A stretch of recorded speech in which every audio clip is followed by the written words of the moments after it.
My career, as I was working towards the objective of going into education, was at 18. I started in the university, and I went to Glendale Community College.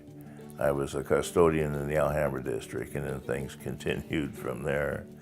My first role in the district is when I came back from my active duty for the National Guard in the Air Force.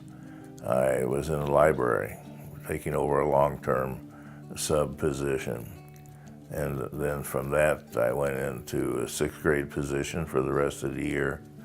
And then as years went on, I was in the junior high teaching.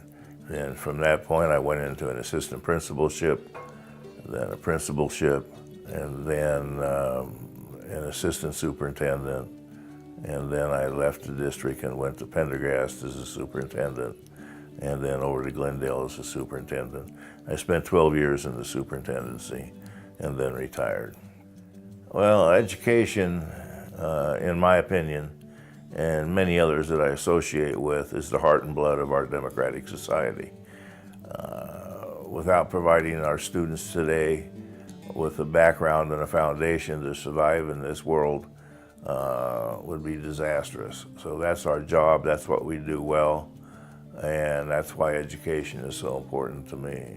In 1972, we moved into the Peoria district on purpose. We were not going to buy a home outside of the Peoria district so our children could have the experience of going to school there.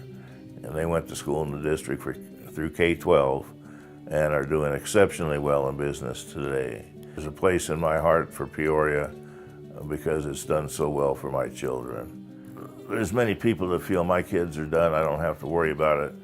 But for the average person that has that attitude, if you sit down for 5 minutes and just talk about the need to make sure that children coming through the school system after their own is going to be the children that are going to be leading us in future jobs and foresight and everything for our country, for our state, for our community in which we live. So we can't just forget about it because our children have been educated. We have to maintain that. That's what keeps our democratic process going.